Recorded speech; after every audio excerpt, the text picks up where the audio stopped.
This was insane to witness as the Lakers did something we did not expect against the Kings by getting excellent contributions from top to bottom in a statement win against the Kings, and it did it in a way that we were hoping for as Laker fans, as this can be a springboard to help turn their season in the right direction. What's good, everybody? I'm Okechi Apakama along with Hunter Pitcoff, and we are coming at you with another game recap. But before we get into everything we have for today, guys, I just want to remind you to subscribe to the channel if you guys haven't already, because we are pumping out those videos fast and furious, so you don't want to miss any of those Laker updates. But Hunter, before we get into that recap, how you feeling? How you feeling about that win that the Lakers got? Well, there's no beam being lit in Sacramento tonight, so for me, that's definitely a win. But this, as JJ Redick said, was his favorite game of the season. I'm not going to go that far, Okechi, but it seems like the Lakers just felt in control the whole game. And on top of that as well, not a great shooting night from Anthony Davis or LeBron James. They still found ways to be effective. They're superstars. They figure it out. But it seemed like from top to bottom, like you said, this was an overall team win. And a lot of the weaknesses on the Lakers roster this year, a lot of the weaknesses in games, actually ended up being strengths and reasons they won this game. Oh, yes, they did. So let's just dive straight into that game recap. And it was led by none other of their defense and their magnificent defense, as you would, as Max Christie once again was in the starting lineup. And he's looked pretty good in that starting lineup, being that 3-and-D guy that the Lakers have needed and utilized. But Anthony Davis was the story of the day. He did have a 2020 game, but recently the NBA just took it away from him. So he finished with about like 20 and 18. But let's take a look at those stats there for the Lakers. Just Anthony Davis, 21 points, 18 rebounds to go along with 6 block shots, 3 steals, which that's a pretty great defensive game. Rui Hachimura was solid with 10 points, and then he had 5 rebounds. LeBron James, 19 points. He didn't shoot the ball too well, but he had 7 assists, 6 rebounds.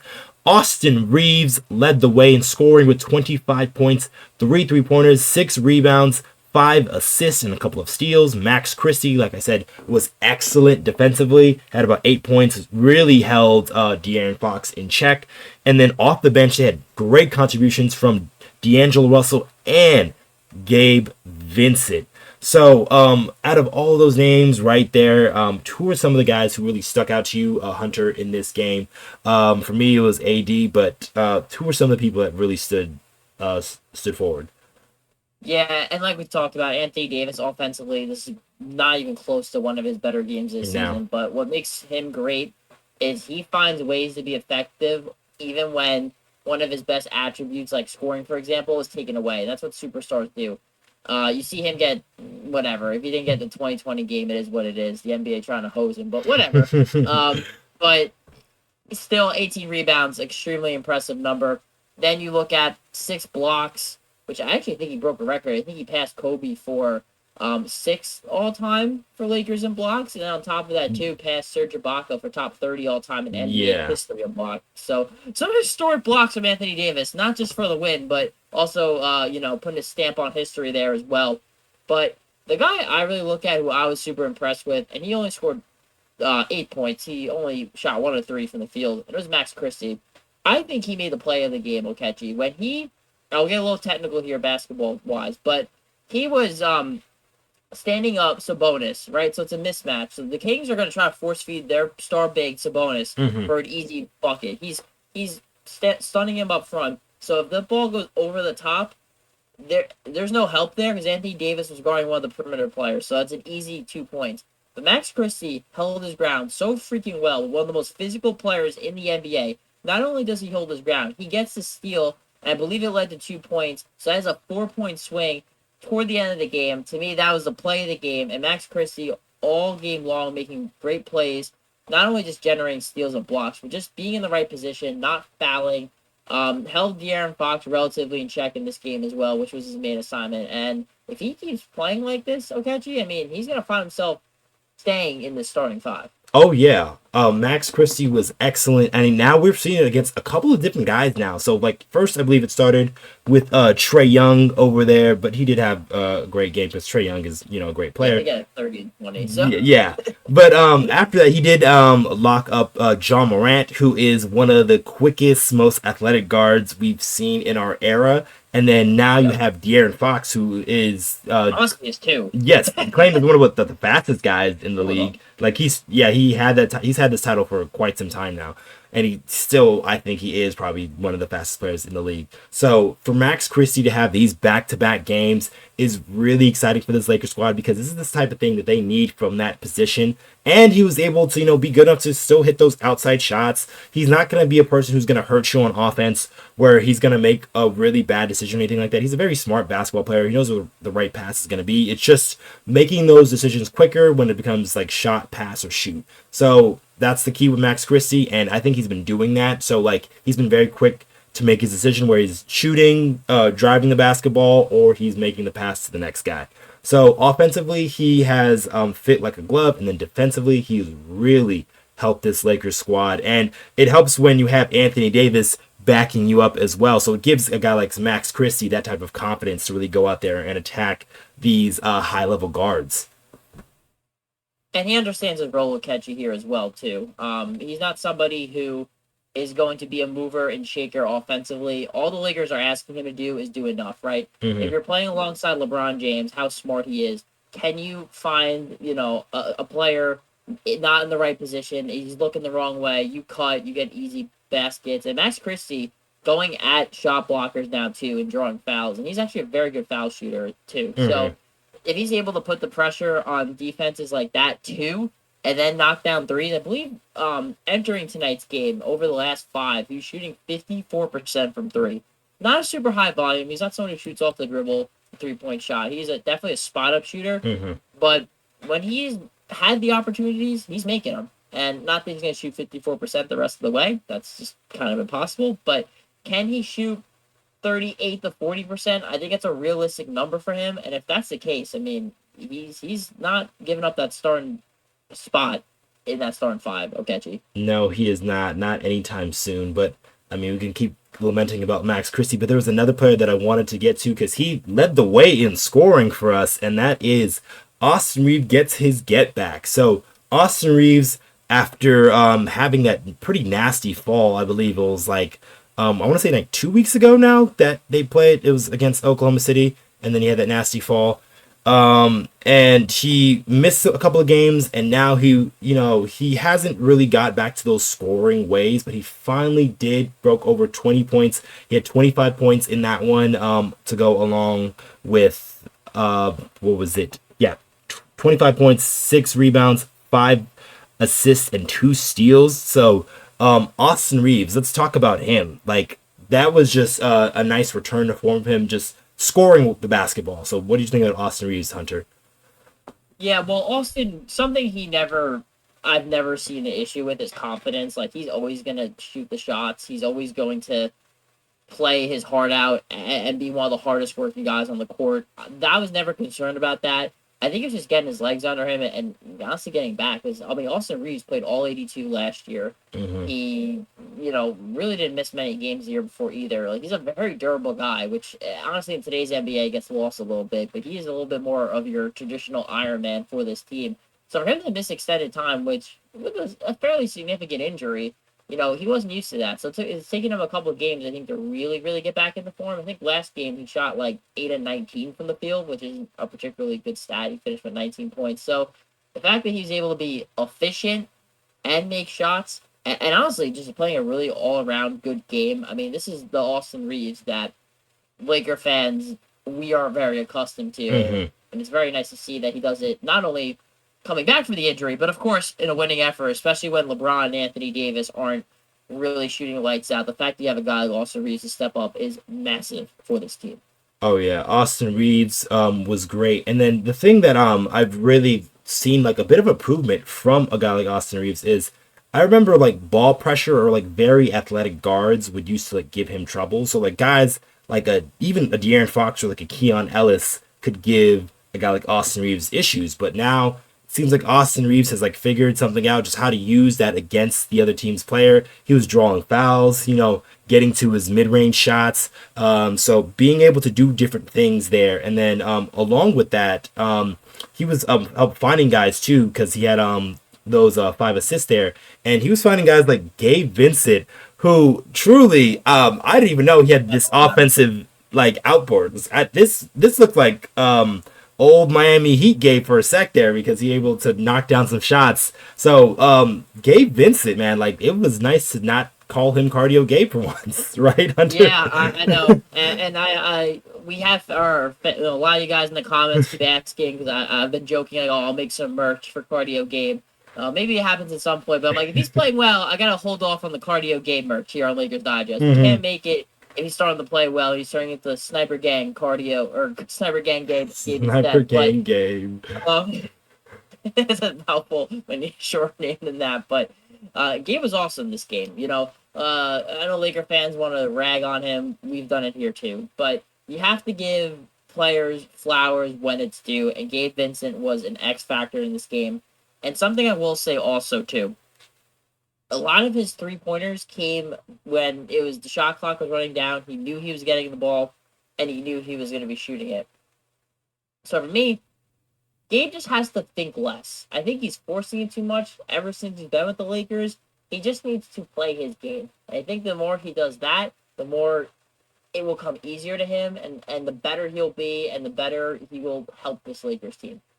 I think you're spot on with that, just thinking a little bit less, because that kind of helped a guy like D'Angelo Russell last season, because remember, he had that moment where it was just like, I just stopped just overthinking it and just started take the right shot, take the available shot. And D'Lo, yes, who also had a great game today. So he could use that mentality and that mindset to really kind of break out of this shooting slump, because if he's able to knock down some outside shots, then he can really add some value to this Laker team, because he already has the defense. The defense has been pretty solid at times, so I don't really worry too much on that end for a guy like Gabe Vincent, but it's the offensive end that we were all lamenting, and now to start to see some of that come to fruition is huge. And it brings me to our next and final point here, and that is, can the Lakers build off this momentum? Not just Gabe Vincent, but just the Lakers as in a whole. So they were, I believe they lost, 8 out of 11 previously, and now it's in their past 4 games, it's 3. They've won 3 out of their last 4. So they've kind of turned the corner, and it's been with their defense specifically. So do you think this is something that can be lasting, and something that can last the Lakers for a bit of a while to catch a run here and can probably get some wins and move up in the standings? Yeah, I think the one thing, if you've been watching this Lakers team this year, they are consistently inconsistent. This is not a team that is always there every single night. They started off 3-0, then they lost 4 out of 5, then they won 6 in a row, then they've lost 8 out of 11. Now they've won 3 out of their last 4. So what version of the Lakers are we going to see these next handful of games? Because they actually play the Kings again on Saturday, and then they play them again on a week after Saturday. So 2 Saturdays in a row, they're going to be playing Sacramento.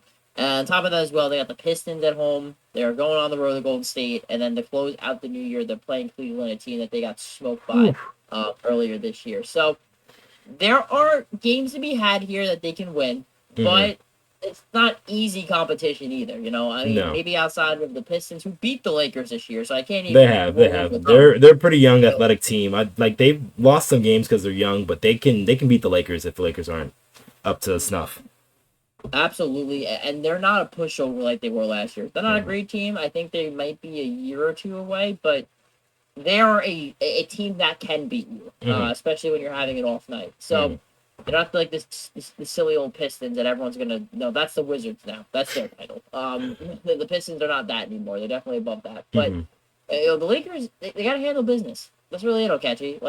And defensively, the biggest thing has been Max Christie in the starting lineup. That wasn't the case during all these other losing streaks with Christie out of the line, and sometimes Christie's not playing at all. Yeah, you're right. He got benched this year, but now he's in the starting lineup. He's playing a lot better, and I just think it's an effort thing. I know the Lakers don't have a great personnel defensively, but if the effort's not there and you're not getting back, you're not cleaning up the glass, that's gonna hurt you guys even more. There were some moments here too where I thought the Kings got on transition. I didn't like the Lakers. They were complaining about some foul calls, and it was a very the refs let a lot go in this game. It was a lot more physical game, which probably Mm-hmm. led to it being lower scoring. I guess maybe some calls that LeBron would typically get, he wasn't getting. He was getting frustrated. I'm like, I don't care. And someone who complains a lot to the refs is Austin Reaves, and I Mm-hmm. actually saw him not complaining. Like there's a couple times I'm like, I could see that being a foul. I could see him thinking that, but he just kept his mouth shut and ran back down the court, and then helping the Lakers get stopped. So for me, it's like you can only control what you can control. Refs are gonna make missed calls. It happens, but at the same time too, like you just have to play the game, right? Don't rely on a whistle. Play the game, and it will work itself out. And I ultimately think the Lakers did that tonight, and that's a big reason why they got the win. Oh yeah, I mean you hit that I think spot on the head there. Even Redick talked about it after the game, saying that quote that this might be the favorite win we've had all season, and he mentioned the defensive effort and the boards on. So like we even talk about that.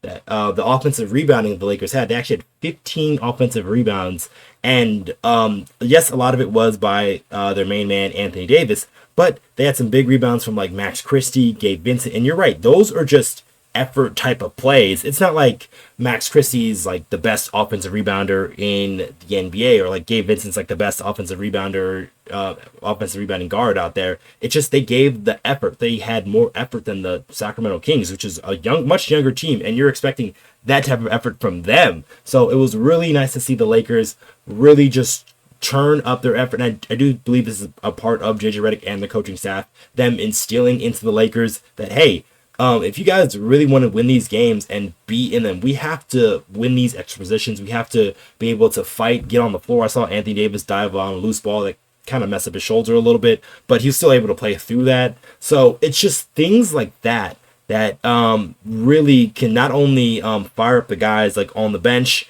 and stuff like that, but fire up the teammates and just have everybody just keep going for those extra efforts, because Stu Lance would always talk about it all the time, just like, hey, like, it's very rare to see NBA teams get second and third possessions and like not score on those possessions. So getting those extra possessions really, really boosted the Lakers tonight. Especially in today's NBA too, where everybody's shooting threes. Like that's a 5-point swing potentially. Yeah. If you're not cleaning up the glass, which the Lakers, they've struggled and they've given up a ton of offensive rebounds this year, but they cleaned up tonight. They did their job. I mean, Anthony Davis, you can argue single-handedly really really helped in that department, but he's not the only one rebounding out there. It was a team effort there, and the Lakers are playing a lot more scrappy, which I kind of like. I think they need to muddy up the game a little bit because they're not a great perimeter shooting team. So for them to really kind of muddy up the game, to be physical, play in the paint, play inside out basketball, I think that is more their formula to succeeding. And look, they're 15-12. Like they're not in a horrible spot in the close West. All it takes is to win 6 out of 7 games, and you're all the way up to like 3-4. That's all it really takes. So it's like the season's not done. I think that's why. And we've been putting plenty of content out there, guys. Definitely check it out. But that's why Laker fans, like, we're demanding a trade. That's why we want to see a move, because it does feel like, and I always refer to the Dallas Mavericks last year, when they got Daniel Gafford and PJ Washington, neither are star players, but it's exactly what they needed. They had their stars, and that elevated them to being just a good team to a championship level team.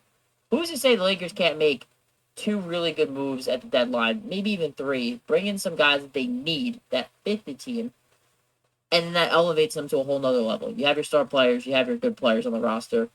That might be what moves the needle. Yeah, you're totally right. Rob Pelinka, like, if you're hearing this, it's time to get on that phone, because the Lakers, like, if they show this type of effort, like, they can beat, hypothetically, any team, especially in this Western Conference, which is, I think, pretty wide open, and teams, they have not every team is perfect, so teams have way to beat them. Teams have deficiencies. There's teams that you can exploit different things from, so it's just all about getting the right personnel. So we know what the Lakers can look like as a good team. They just have to make those right deals. Hopefully they can make those deals for this Lakers squad. But this is probably going to be it for this video, guys. Make sure you guys subscribe and comment down below. So what do you guys think about the Lakers' past effort these past couple of games? What do you think about Max Christie in the starting lineup? What do you think about Austin Reaves getting his get back? And just before we head out here, Hunter, what is some of your final thoughts for the Lakers and just moving forward? How do you think they can get another game against the Kings in the same arena, actually? Yeah, I know. It's like not even a 48-hour turnaround. So yeah, I would say just do the same. It's very hard to beat a team twice in a row in 3 days. So do what you did last time. Muddy up the game. Play tough defense. Put the pressure on the refs to make the calls. Don't worry too much about what's gonna happen. Can only control what you can control. And I don't expect LeBron and Anthony Davis to shoot that bad again. Yeah. So I expect them to shoot better, probably, if history says. They will shoot the ball better. And if the other role players keep stepping up the way they have, I think the Lakers could even open up this game even more.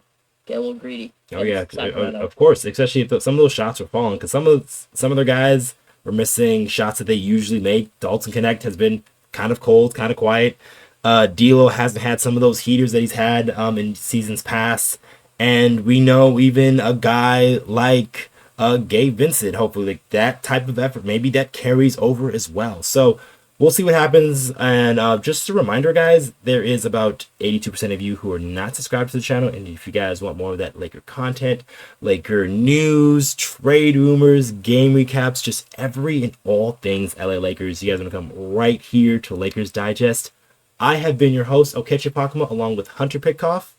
And we'll catch you guys on the next one.